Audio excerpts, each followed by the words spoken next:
بسم اللہ الرحمن الرحیم۔ اردو گرامر میں ہم نے کرنا ہے اسم۔ تعریف ہے اس کی۔ اسم وہ لفظ یا کلمہ ہے جو کسی چیز، شخص یا جگہ کا نام ہو۔ مثال ہے، یہ ایک کتاب ہے۔ کتاب اسم ہے۔ پھر مثال اگلی ہے، احمد باغ میں کھیل رہا ہے۔ احمد اور باغ اسم ہے۔ پھر نیکسٹ مثال ہے، قرآن پاک پیارے نبی حضرت محمد صلی اللہ علیہ وسلم پر نازل ہوا۔ قرآن پاک اور محمد صلی اللہ علیہ وسلم اسم ہیں۔ پھر اس کے بعد اسم میں ہی نیکسٹ ہم پڑھتے ہیں اسم نکرہ اور اسم معرفہ۔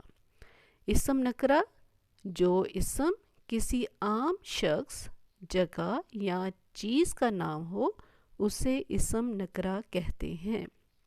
مثلا کتاب، لڑکی، پھول۔ مثالیں اس کی، میں کتاب پڑھتا ہوں۔ اس میں کتاب اسم نکرہ ہے۔ لڑکی رسہ کودتی ہے۔ لڑکی اسم نکرہ ہے، کوئی بھی لڑکی ہو سکتی ہے۔ یہ پھول خوبصورت ہے۔ پھول کوئی خاص نام نہیں لکھا، سمپل پھول ہے، تو یہ پھول اسم نکرہ ہے۔ ہمیں اپنے ملک سے پیار ہے۔ یہاں پہ ملک اسم نکرہ ہے۔ جب کوئی خاص کتاب آئے گی، جیسے بانگ درا، قرآن مجید، تو ہم کہیں گے وہ اسم معرفہ ہو جائے گی۔ لڑکی کا جب کوئی نام آ جاتا ہے تو وہ پھر خاص چیز ہو جائے گی، خاص شخص کا آ جائے گا نام، تو ہم کہیں گے وہ اسم نکرہ ہے۔ اسی طرح پھول، جیسے گلاب یا چنبیلی، یاسمین، اس کا جب نام آئے گا تو ہم کہیں گے یہ خاص پھول ہے، تو پھر ہم اس کو اسم معرفہ گنیں گے۔ لیکن یہاں پہ کتاب، لڑکی، پھول، یہ اسم نکرہ ہے، کیونکہ یہ عام ہے چیزیں۔ اسی طرح ہمیں اپنے ملک سے پیار ہے میں ملک کوئی بھی ہو سکتا ہے۔